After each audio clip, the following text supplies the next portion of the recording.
മക്കളെ നമ്മുടെ safe food അഥവാ സുരക്ഷിത ഭക്ഷണം ചാപ്റ്ററിൽ മിസ് ഇതാ നിങ്ങൾക്ക് ഇമ്പോർട്ടൻ്റ് ആയിട്ട് എന്തായാലും എക്സാമിന് വരാൻ പോകുന്ന 3 ടോപ്പിക്കുകളാണ് പറയുന്നത്. അപ്പോൾ ഇത് പഠിച്ചു വെച്ചാൽ തന്നെ നിങ്ങൾക്ക് അത്യാവശ്യം ഒരു മാർക്ക് നിങ്ങൾക്ക് ഈ ഒരു ചാപ്റ്ററിന് സെറ്റാക്കാൻ പറ്റും. അപ്പോൾ നമ്മൾ ഇതുവരെയുള്ള പാറ്റേൺ നോക്കുകയാണെന്നുണ്ടെങ്കിൽ നമ്മുടെ ലാസ്റ്റ് ചാപ്റ്ററുകളിൽ നിന്നാണ് നമുക്ക് കൂടുതൽ ക്വസ്റ്റ്യനുകൾ വരുന്നത്. അപ്പോൾ സേഫ് ഫുഡ് ചാപ്റ്റർ നമുക്കൊന്ന് ഇരുത്തി അതിൻ്റെ ഇമ്പോർട്ടൻ്റ് ആയിട്ടുള്ള ഭാഗങ്ങൾ എന്താണെന്ന് ഈ ഒരു ഒറ്റ വീഡിയോയിൽ നിങ്ങൾക്ക് മനസ്സിലാക്കാൻ പറ്റും. ഒരു 5 മിനിറ്റിനുള്ളിൽ മിസ് അത് ഫുള്ള് നിങ്ങൾക്ക് പറഞ്ഞുതരാം. ഓക്കെ, അപ്പോൾ എൻ്റെ മക്കളെ എല്ലാവരും നിങ്ങളുടെ പഠിത്തം എവിടെ വരെ എത്തി എന്ന് ഒന്ന് വിലയിരുത്താൻ വേണ്ടിയിട്ട് ഔട്ട് ഓഫ് 10 നിങ്ങളുടെ സ്റ്റഡീസിന് നിങ്ങൾ എത്ര റേറ്റിംഗ് കൊടുക്കുന്നു എന്നുള്ളത് ഒന്ന് താഴെ കമൻറ്റ് ചെയ്യുക. അതായത് നിങ്ങൾ നല്ലോണം പഠിച്ചു എന്നാണെങ്കിൽ ഒരു 7, 8, 9, 10 ഒക്കെ കൊടുക്കാം. ഒരു ആവറേജ് പഠിത്താണെങ്കിൽ 4, 5, 6 ഒക്കെ കൊടുക്കാം. അതിന് താഴേക്ക് പോവുകയാണെങ്കിൽ തീരെ പഠിച്ചിട്ടില്ല തന്നെ. അപ്പോൾ അതൊന്ന് കമൻറ്റ് ചെയ്യാം കേട്ടോ എൻ്റെ മക്കളെല്ലാവരും. ഓക്കെ, അപ്പോൾ ഫസ്റ്റത്തെ ഇമ്പോർട്ടൻ്റ് ആയിട്ടുള്ള ടോപ്പിക്കാണ് അഡൾട്രേഷൻ. അപ്പോൾ ഈ ഒരു പോർഷന് കഴിഞ്ഞ കൊല്ലത്തെ ടെക്സ്റ്റ് ബുക്കിൽ ഉണ്ടായിരുന്നു, പക്ഷേ ഇത്രയും ഡീറ്റെയിൽഡ് ആയിട്ടില്ല. സോ അതുകൊണ്ട് തന്നെ ഈ ഭാഗത്തിന് ക്വസ്റ്റ്യൻ വരാനുള്ള ചാൻസ് കൂടുതലാണ്. കാരണം നല്ല ഡീറ്റെയിൽ ആയിട്ട് ഒരുപാട് അഡൾട്രേഷൻസിനെ പറ്റി നിങ്ങളോട് പറഞ്ഞു തരുന്നുണ്ട്.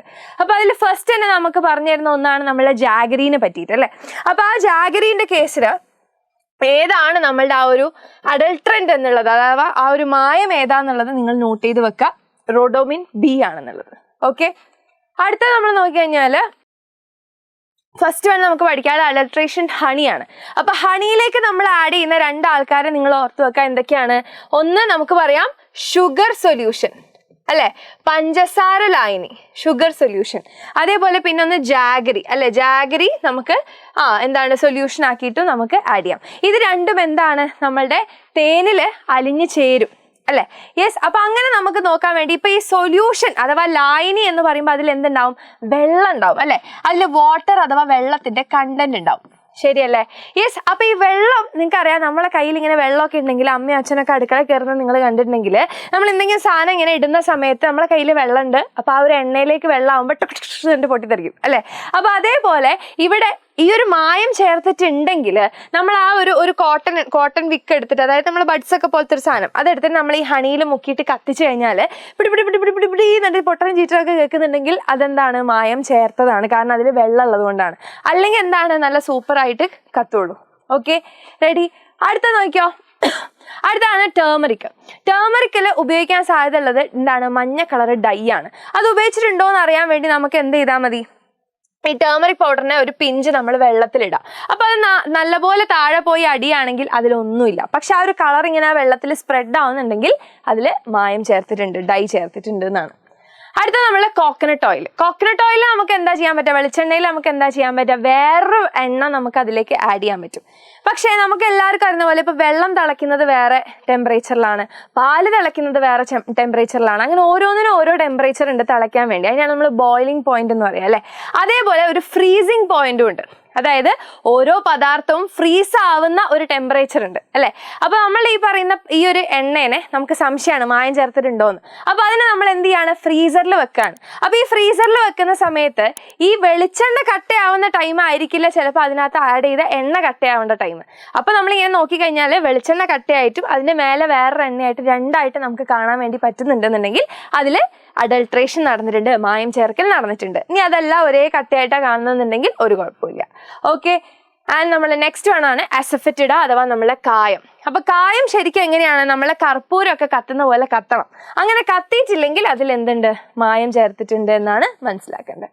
ഇനി നമ്മളുടെ നെക്സ്റ്റ് ഇമ്പോർട്ടൻ്റ് ആയിട്ടുള്ള സാധനമാണ് ഷുഗർ സൊല്യൂഷൻ അഥവാ സോൾട്ട് സൊല്യൂഷൻ. ഉപ്പ് ലായനി അഥവാ പഞ്ചസാര ലായനിയിൽ നമ്മൾ എന്തിനാണ് ഈ പറയുന്ന ഭക്ഷണ പദാർത്ഥങ്ങൾ ഇട്ട് സൂക്ഷിക്കുന്നത്? എന്താണ് അവിടെ സംഭവിക്കുന്നത്?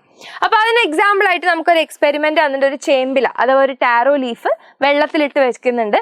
അതേ സാധനം തന്നെ നമ്മൾ ഉപ്പുവെള്ളത്തിലിട്ട് വെച്ചാൽ വാടി പോകുന്നതായിട്ട് കാണുന്നുണ്ട്.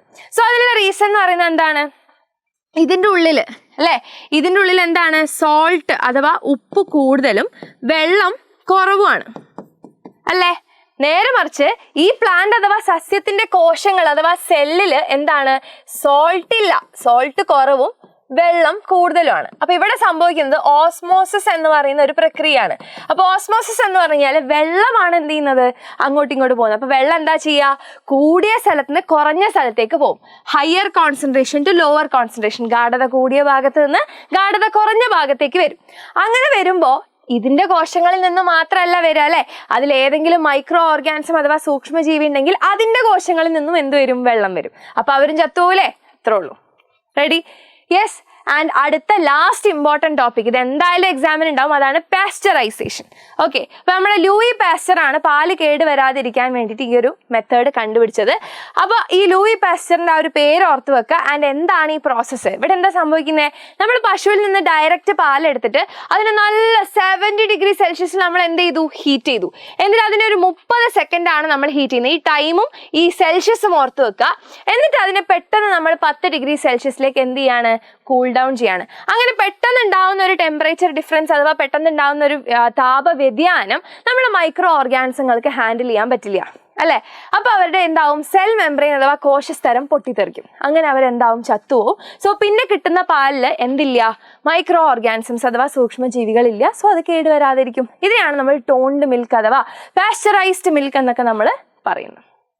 റെഡി അല്ലേ? അപ്പോൾ ഇത് 3 ഇമ്പോർട്ടൻറ്റ് ടോപ്പിക്കാണ്. ബാക്കിയൊന്നും പഠിക്കേണ്ടെന്നല്ല, ഇത് 3 നിങ്ങൾ എന്തായാലും പഠിച്ചിരിക്കണം. സോ ഈ ഒരു വീഡിയോ എൻ്റെ മക്കൾക്ക് എല്ലാവർക്കും യൂസ്ഫുൾ ആയെങ്കിൽ മിസ്സിനൊരു ഹാർട്ട് നമ്മളുടെ ലൈവ് ചാറ്റ് എന്ന് പറയുന്നത് നമ്മളെ കമൻറ്റ് ബോക്സിൽ കമൻറ്റ് ചെയ്യുക. ഓക്കെ, അപ്പോൾ ഓൾ ദി വെരി ബെസ്റ്റ്. നമുക്ക് ബേസിക് സയൻസ് അടിച്ചു പൊളിക്കാം, ഫുൾ മാർക്ക് വാങ്ങാം.